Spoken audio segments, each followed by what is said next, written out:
આપણા નરેન્દ્રભાઈ મોદી આપણી સાથે ઉપસ્થિત થયા છે, ત્યારે એમના સ્વાગત માટે વિનંતી કરું છું ગુજરાત પ્રદેશના ભારતીય જનતા પાર્ટીના યશસ્વી અધ્યક્ષ સી આર પાટીલ સાહેબ સાફો અને ખેસથી સાહેબશ્રીનું સ્વાગત કરશે. જોરદાર તાળીઓથી સાહેબશ્રીને વધાવીશું.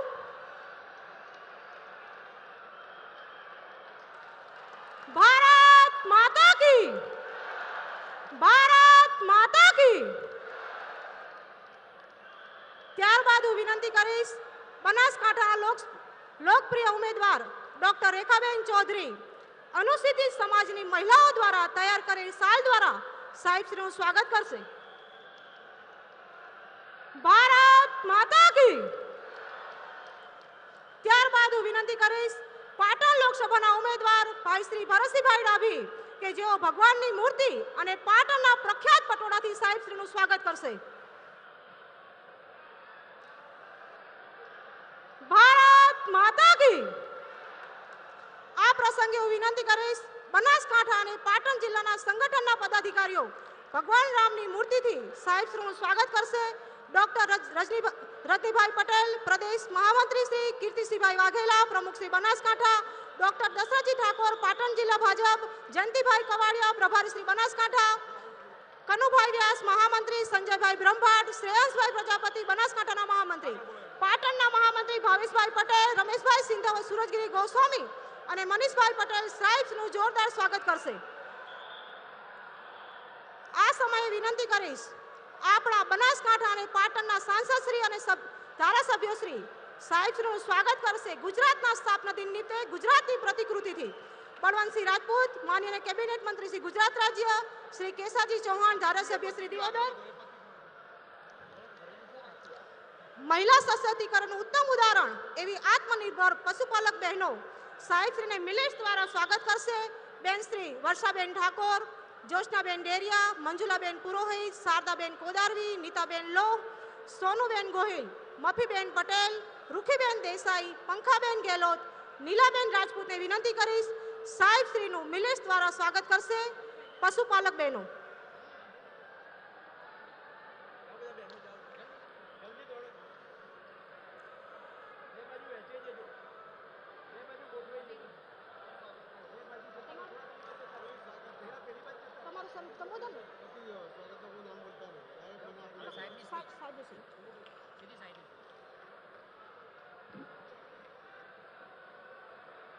ભારત માતા કી.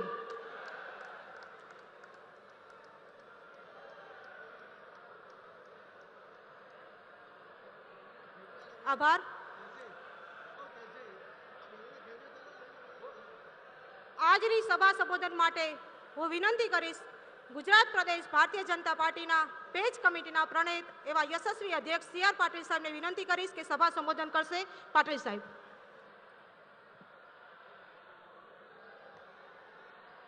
ભારત માતા કી. વંદે. જય શ્રી રામ. આજના આ સભામાં આપણી વચ્ચે ઉપસ્થિત આપણા સૌના લાડીલા આ દેશમાં જેમણે એક વિશેષ પ્રકારનું નેતૃત્વ આપીને લોકોની અપેક્ષાઓ જગાડી પણ છે અને પૂરી પણ કરી છે એવા આપણા સૌના નેતા આદરણીય શ્રી પ્રધાનમંત્રી શ્રી મોદી સાહેબ,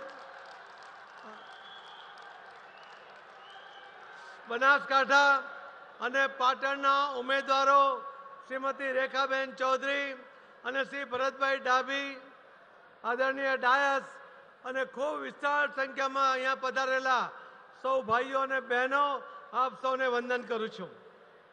આજે આ દેશની અંદર છેલ્લા કેટલાય સમયથી બે જ શબ્દો પ્રચલિત થયા છે. એક શબ્દ છે મોદીની ગેરંટી. આ મોદીની ગેરંટી પર સૌને વિશ્વાસ છે. અને બીજો શબ્દ પ્રચલિત થયો છે કે ઇસ બાર 400 પાર. આ બે શબ્દો ઉપર આખા ઇલેક્શનની અંદરનું જે વાતાવરણ બન્યું છે એ વિશ્વાસનું વાતાવરણ બન્યું છે. કોઈ સમાજમાં ભાગલા નહીં, પણ સૌને સાથે લઈને સૌનો વિકાસ એ રીતે જે એમણે પ્રયત્ન કર્યા છે અને મોદી સાહેબે જે સંકલ્પ કર્યા છે કે એક બહેનો માટે, બહેનોના અધિકાર માટે, બહેનોના સંરક્ષણ માટે જે એમણે સફળતાપૂર્વકના પ્રયત્ન કર્યા છે, એના કારણે દરેક ક્ષેત્રની અંદર આજે બહેનો પોતાનું ટેલેન્ટ બતાવી રહી છે. એમણે આ દેશના યુવાનો પર ભરોસો કરીને એમને સ્વાવલંબી બનાવવા માટે જે સફળતાપૂર્વકનો પ્રયત્ન કર્યા છે, એમને જે આર્થિક મદદની જરૂર હતી એ બેંકોથી લોન અપાવી છે, વગર વ્યાજની લોન પણ અપાવી છે. એના કારણે આજે આ દેશના યુવાનો નોકરી શોધવાને બદલે સ્વાવલંબી બનીને એ નોકરી આપનારા થયા છે. આ દેશનો ખેડૂત જેને અન્નદાતા સાહેબ કહે છે, એ અન્નદાતા લાચાર ના હોઈ શકે એના માટે આજ દિન સુધી કોઈ સરકારે યોજના નહોતી બનાવી. મોદી સાહેબે યોજના બનાવી અને એમને 11 કરોડથી વધુ લોકોને, ખેડૂતોને દર વર્ષે 6,000 રૂપિયા એના ખાતામાં સીધા જમા થાય છે. કોઈ અરજી નહીં, કોઈ લાચારી નહીં, કોઈ વચેટીઓ નહીં, કોઈ દલાલ નહીં. એ પ્રકારનું એમણે વાતાવરણ કર્યું છે. અને આ દેશના ગરીબ કોઈ સૂત્ર આપવાને બદલે મોદી સાહેબે છેલ્લા 10 વર્ષના શાસનની અંદર 25 કરોડ ગરીબોને ગરીબી રેખામાંથી બહાર કાઢ્યા છે.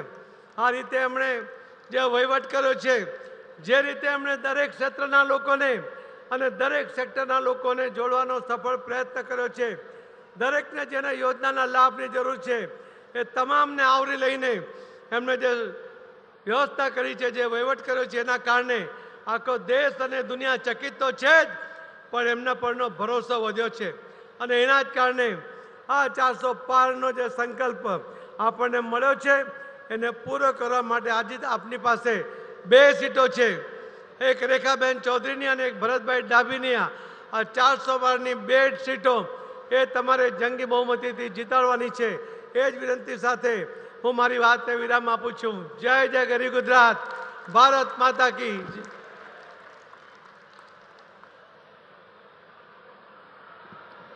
આપનો ખૂબ ખૂબ આભાર પાટીલ સાહેબ શ્રી. મા ભારતીના સૌભાગ્ય સમા સર્વાધિક સુશાસક આ દેશને મળ્યા છે. વિશ્વના સર્વાધિક લોકપ્રિય નેતા ભારતીય જનતા પાર્ટીના હૃદય સમ્રાટ યશસ્વી વડાપ્રધાન નરેન્દ્રભાઈ મોદી સાહેબને એમના ઉર્જાવાન ઉદ્બોધન માટે આવકારું છું. સાહેબ શ્રી નરેન્દ્રભાઈ મોદી સાહેબ શ્રી.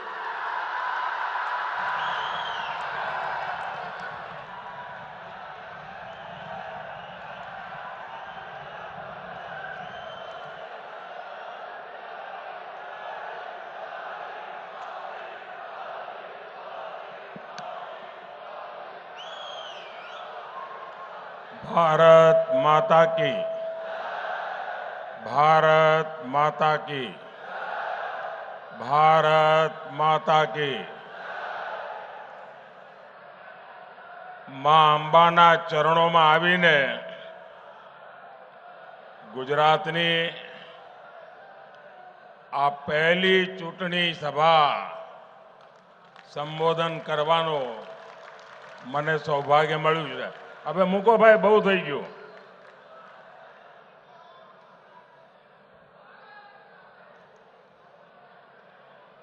આ ફોટાવાળા ભાઈઓ પણ ફોટા નીચે જ રાખો, પાછળ દેખાતું નથી.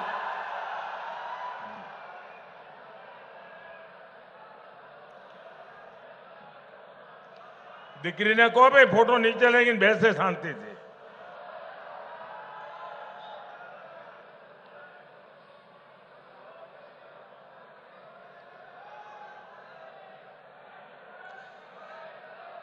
साथियों, भाई आपने કોને બતાવો છે ફોટો? જોઈ લીધો મેં.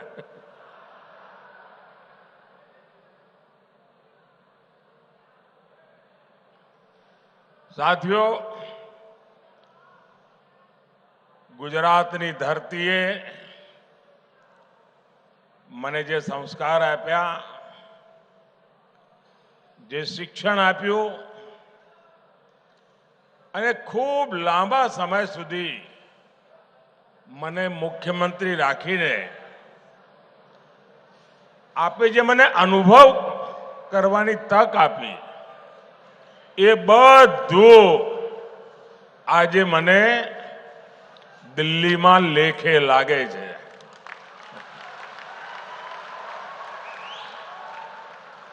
હમણાં સંચાલક બેન કહેતા હતા કે પીએમ સાહેબ, પછી અમારા CR પાટીલ પણ બોલ્યા પીએમ સાહેબ.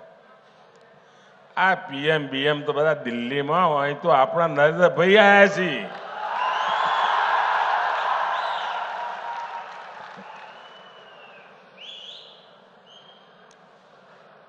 અને આજે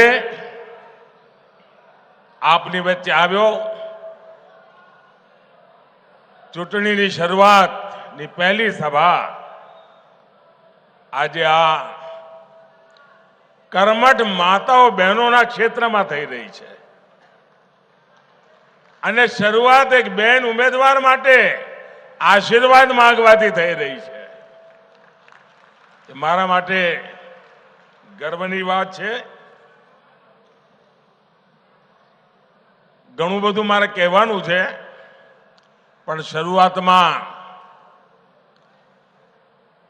જરા હિન્દીમાં બોલીશ અને પછી આપણે ગુજરાતીમાં વાતો કરીશું. પહેલા તો આજે ગુજરાતનો સ્થાપના દિવસ, અને ગુજરાતનો સ્થાપના દિવસ આપણા બધા માટે નવા સંકલ્પનો દિવસ, નવી ઉર્જા માટેનો દિવસ. અને એ નિમિત્તે આ વખતે આપણે સંકલ્પ લઈએ 1 મે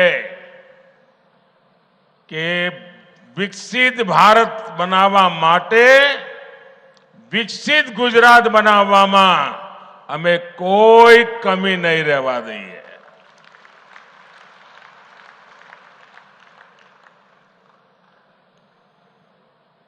आप सबने मुझे 2014 में दिल्ली में भेज करके देश की सेवा करने का अवसर दिया. और वो दिन याद कीजिए, 2014 के पहले जो सरकार थी, तब देश में चारों तरफ जो खबरें रहती थी, आतंकवाद, घोटाले, चारों तरफ भ्रष्टाचार, सारे नीति निर्णय ठंडे बस्ते में पड़े थे.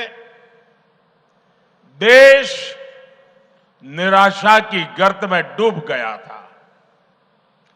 देश का नौजवान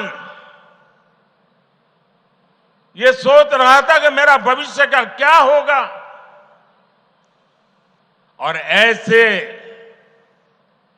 विकट कालखंड में आप लोगों ने मुझे देश की सेवा करने का मौका दिया. और जैसा आपने मुझे ट्रेनिंग दी थी, जैसी आपने मुझे शिक्षा दी थी, मैंने मेहनत करने में कोई कमी नहीं रखी. पल पल देशवासियों के नाम, पल पल देश के नाम, आपके नाम. और मैंने कोशिश की कुछ संकट भरी स्थिति से देश को बाहर निकालूं, सामान्य मानवीय की उम्मीदें पूरी करूं. आप मेरे गुजरात के भाई बहन, आप मुझे करीब 25 साल से सरकार में काम करते हुए देखा है. और आप भी कह सकते हैं कि जिस अपेक्षा से आपने भेजा था, जिस आशा से देश ने मुझे बिठाया था, उसको पूरा कर करके एक नया विश्वास जगाने में मां अंबा ने हम पर सब पर कृपा की है. और आज देश एक नए विश्वास के साथ आगे बढ़ा. 2019 में हर कोई मानता था कि दोबारा तो सरकार बन ही नहीं सकती है, और सरकार न बने इसके लिए दुनिया भर के खेल भी चले थे. लेकिन 2019 में दोबारा आपने मुझे अवसर दिया, एक मजबूत सरकार का मैंडेट दिया, और मैं फिर से एक बार देश की सेवा में खपने लगा. ये 2024 का चुनाव, ये 2024 के चुनाव में मेरे 20, 22, 25 साल के अनुभव को लेकर के आया हूं। 10 साल मैंने देश को चलाया है जिस प्रकार से, और देश जो नई ऊंचाई पर पहुंचा है, और देश के सामर्थ्य को मैंने भली भांति जाना है, समझा है। उस सामर्थ्य से मैं पुजारी बन गया हूं, और देश के उस सामर्थ्य के आधार पर मैं गारंटी लेकर के आया हूं। गारंटी ऐसे नहीं दी जाती, बहुत बड़ी हिम्मत लगती है। लेकिन मेरे पास अनुभव था, देश के सामर्थ्य को जानने पहचानने की शक्ति थी, और मेरी गारंटी है, आने वाले मेरे तीसरे टर्म में मैं हिंदुस्तान को दुनिया की तीसरी सबसे बड़ी अर्थव्यवस्था बना के रहूंगा।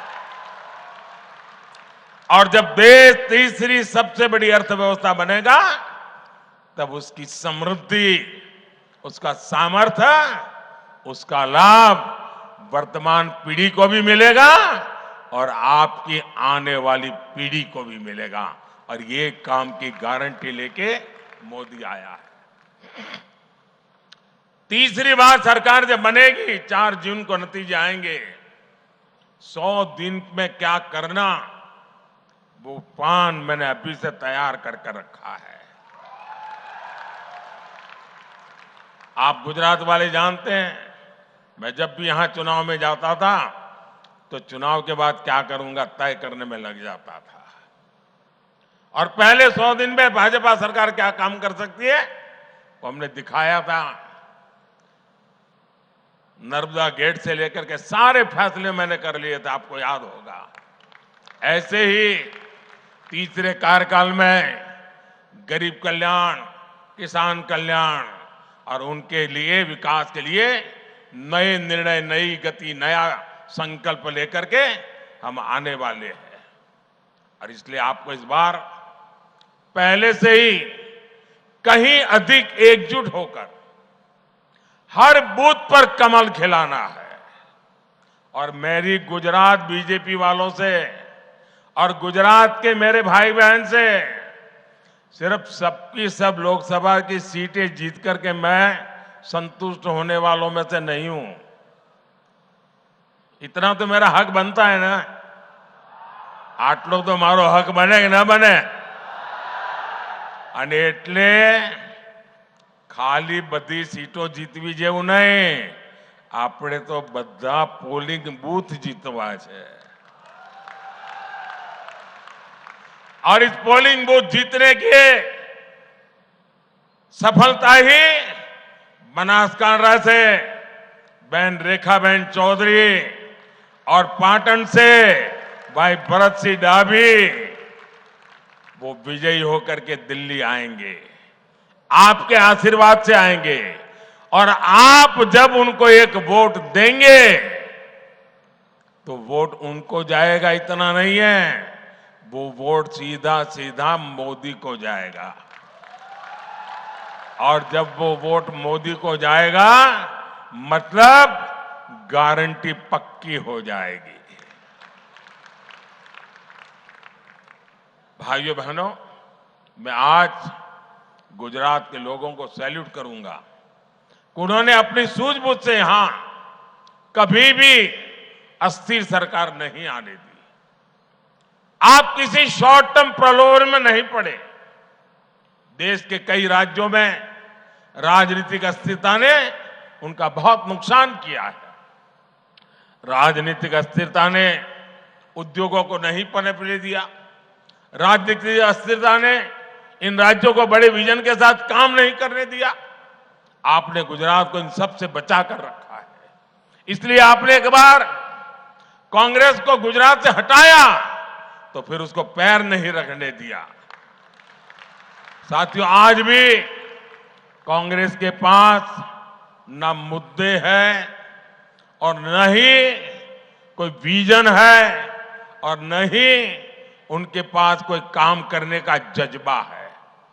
आप याद कीजिए 2014 में जब मैं पहली बार लोकसभा के मैदान में आया तो 2014 में कांग्रेस के मुद्दे क्या थे? तब कांग्रेस ने यही चला, ये चाय वाला क्या करेगा, ये गुज्जू क्या करेगा, ये उसको गुजरात की समझ है, देश की क्या समझ है, ये दाल भात खाओ वाला क्या करेगा, यही चलता था। कांग्रेस की सभा में चाय की कितली लेकर के बेची जाती थी, देखो ये मोदी आया, ये मेरी मजाक उड़ाई जाती थी। लेकिन देश ने उनकी हरकतों को ऐसा जवाब दिया जो कभी 400 सीट लेकर के बैठते थे वो 40 पर आ गए। 2019 में जब दूसरा चुनाव आया उन्होंने कोई सबक नहीं लिया और क्या किया, 2019 के चुनाव में निकल पड़े, चौकीदार चोर है, याद है ना, चिल्लाते थे और कहते थे मोदी खून की दलाली करता है। और राफेल के छोटे छोटे खिलौने बना करके सभी सभाओं में घूमते थे, राफेल लेकर के। मंच पर भी इस बार संविधान लेके घूम रहे हैं, उस समय राफेल लेके घूम रहे थे। एचएएल को लेकर के भांति भांति के झूठ फैलाए। जनता ने फिर एक बार उनकी स्थिति ऐसा पैदा कर दी कि वो अधिकृत रूप से विपक्ष भी नहीं बन पाए, इतना हाल उनका खराब कर दिया। साथियों, 2019 के बाद इन्होंने मोदी का अपमान करने का अभियान और तेज कर दिया। कांग्रेस के शहजादे ने गर्व के साथ पूरे मोदी समाज को, पूरे ओबीसी समाज को चोर कह दिया। मोदी क्योंकि गुजरात से है, इसलिए पूरे देश में गुजरातियों के विरुद्ध नफरत फैलाने की एक भी मौका नहीं छोड़ा जा रहा है। ये नहीं रुके, इन्होंने मेरे माता पिता पर भी भला बुरा कहने में पीछे नहीं रहे। भाइयों और बहनों, अब 2024 में कांग्रेस और इंडी गठबंधन ऐसा झूठ लेकर के फिर से एक बार मैदान में आए हैं और उनकी जो इकोसिस्टम है वो भी उस झूठ को हवा दे रही है। संविधान दिखाते हैं, आरक्षण ले लेंगे इसका डर दिखाते हैं, पूरी तरह मनगढ़ंत गपबाजी, यही उनका काम है।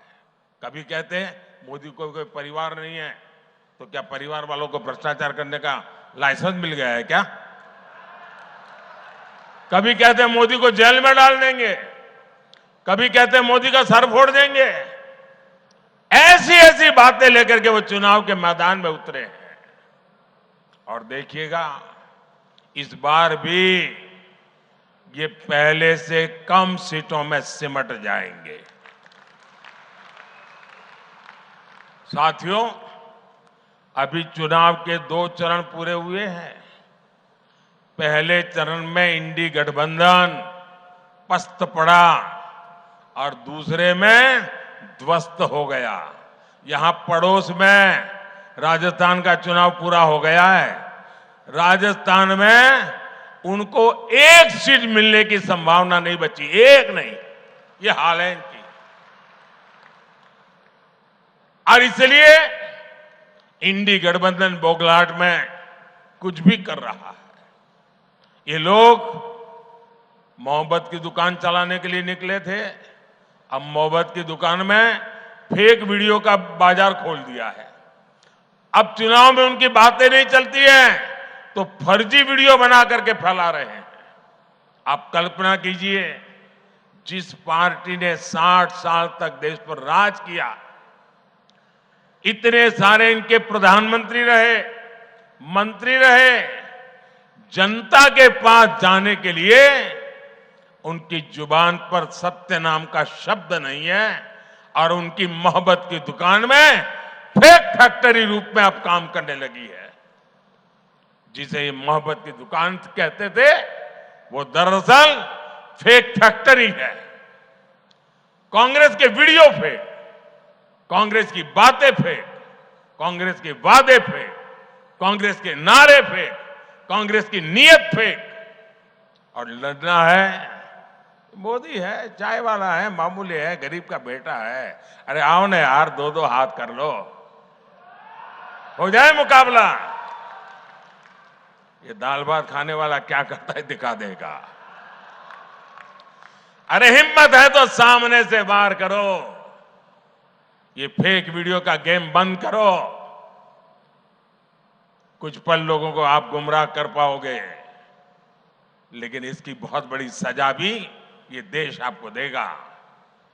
साथियों, इन लोगों ने चलाया है, मोदी 400 सीट इसलिए मांग रहा है कि आरक्षण। अरे उनको मालूम नहीं, आज भी पार्लियामेंट जो 5 साल चली, एनडीए के 360 तो करीब करीब एमपी थे, और बीजेडी जैसे लोग जो हमारे एनडीए में नहीं थे, आंध्र की वाईएसआरसीपी हमारे एनडीए में नहीं थी, जो हमें समर्थन करते थे, वैसे भी पार्लियामेंट में 5 साल मेरे पास 400 की ताकत तो थी ही। लेकिन न ये पाप करने के लिए हम पैदा हुए हैं, न ही ये पाप करना हमारा रास्ता है। बाबा साहब आंबेडकर ने जो संविधान दिया है, देश के संविधान के निर्माताओं ने जो संविधान दिया है, उस संविधान की शुचिता, उस संविधान का संरक्षण। और कांग्रेस वाले, उनकी जमात कान खोल के सुन ले, ये मोदी है। मोदी जब तक जिंदा है, मैं तुम्हें कभी भी धर्म के आधार पर आरक्षण का खेल खेलने नहीं दूंगा।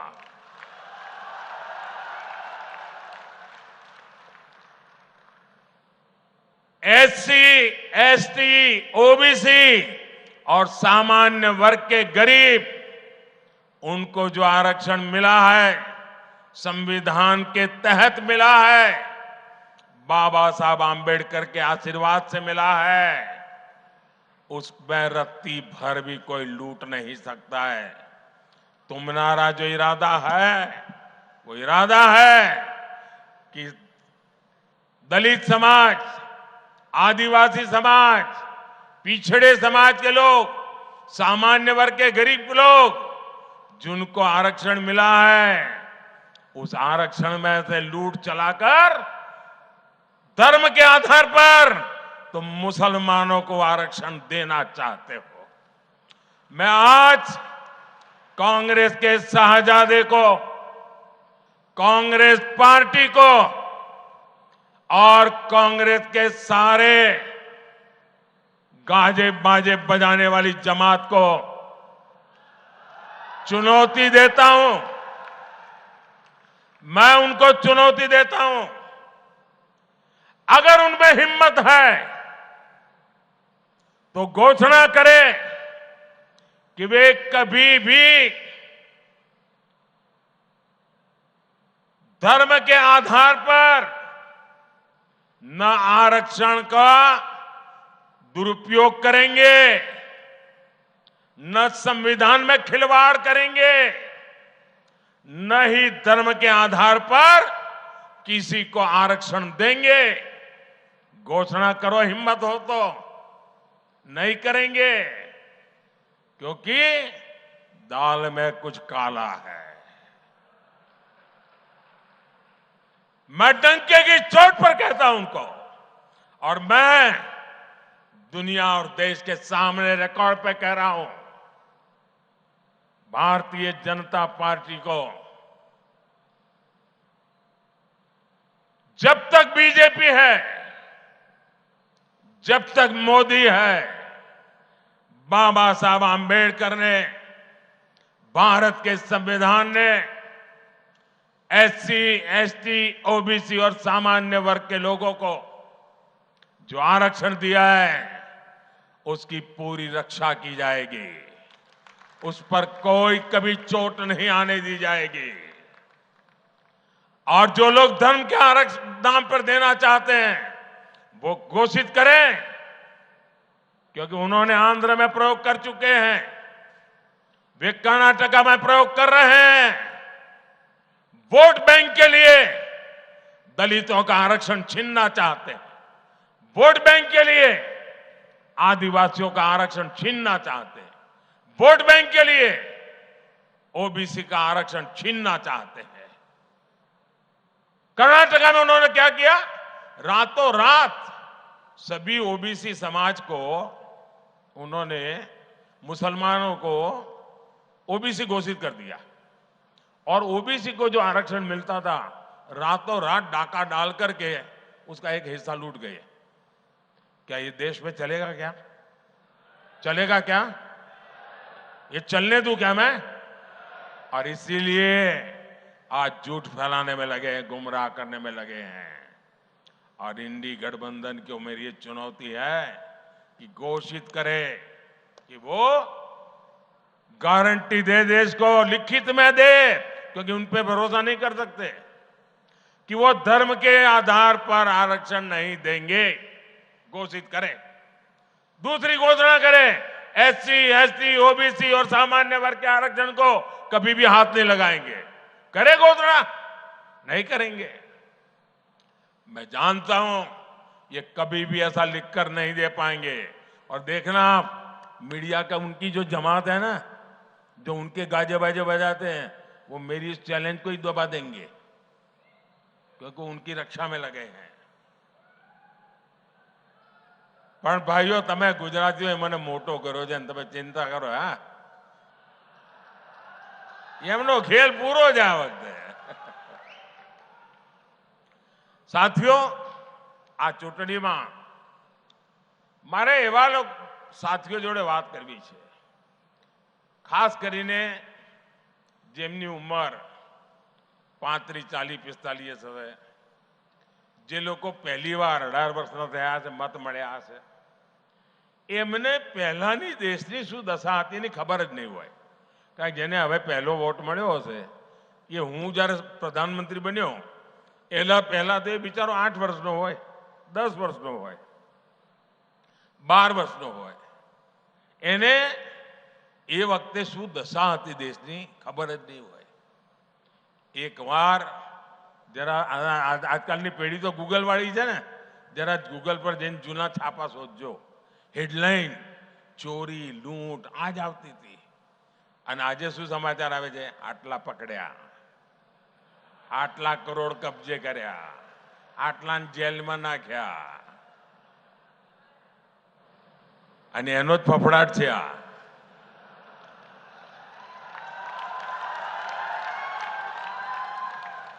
તમે મને કહો ભાઈ, આ દેશના લોકોની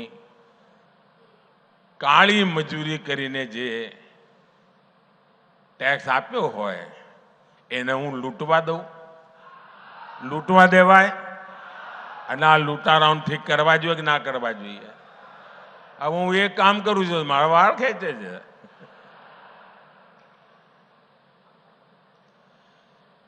તમને આશ્ચર્ય થશે સાથીઓ, આ વખતે કોંગ્રેસની સ્થિતિ એવી છે, તમારે સરકાર બનાવી હોય ને તો ઓછામાં ઓછી 272 સીટો તો એમપી જોઈએ તમારી પાસે.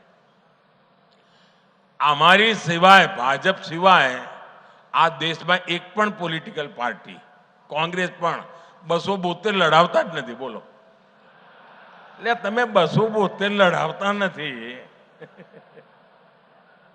અને કહો અમે સરકાર બનાવીશું.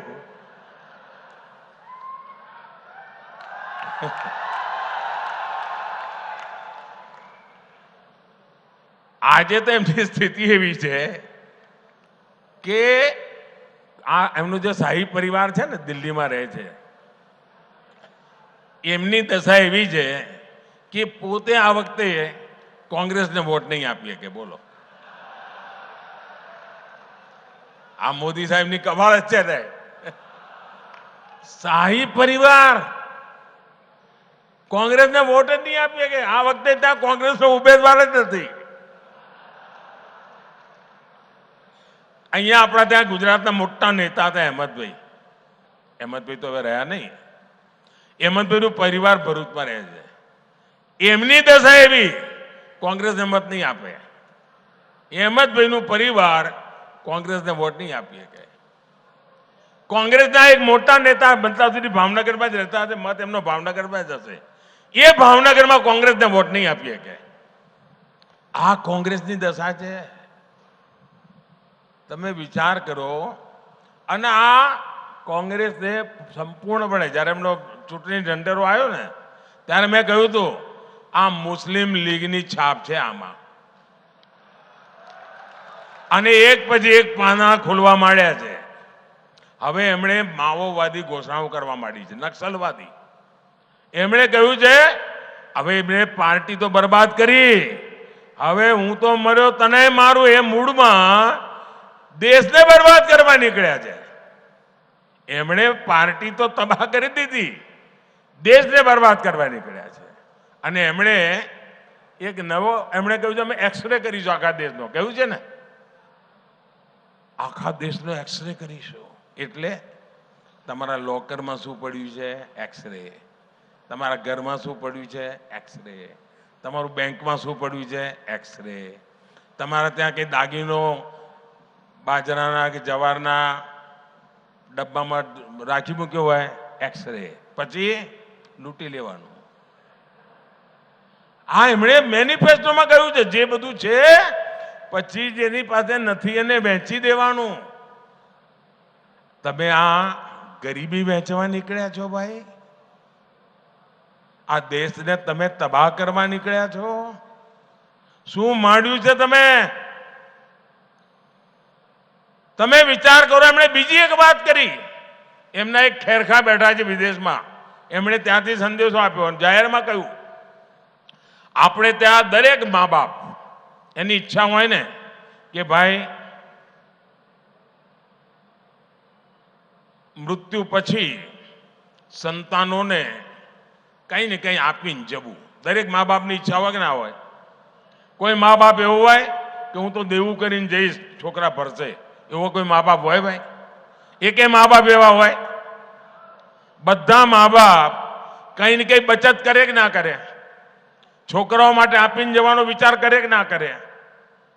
હવે કોંગ્રેસ વાળાએ એના ઉપર દોરો નાખ્યો છે અને એમણે જાહેર કર્યું છે કે હવે તમે જે બચાવ્યું હોય એ તમે તમારા સંતાનોને નહીં આપી શકો.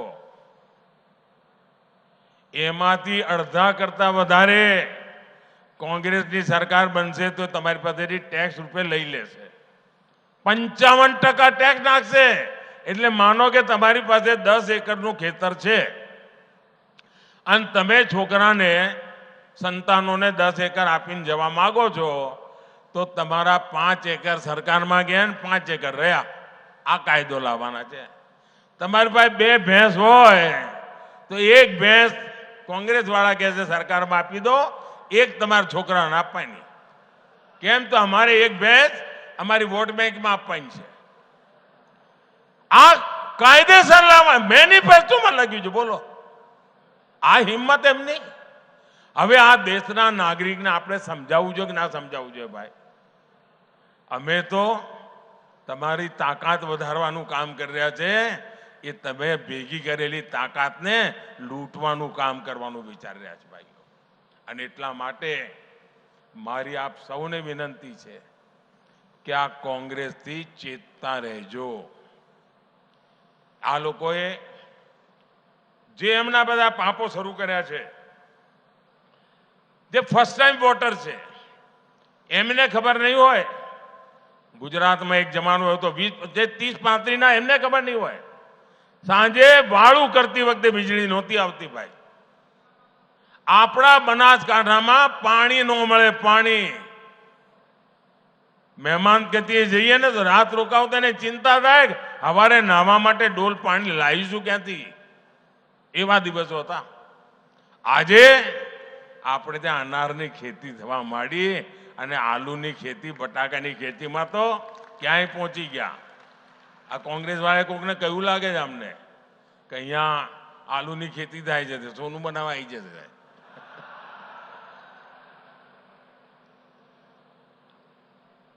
આપણે ત્યાં જે બદલ આવ્યો છે ને ભાઈઓ, હવે મને કહો, આપણે ત્યાં પાલનપુર વંદે ભારત પહોંચી ગઈ, પહોંચી કે ના પહોંચી?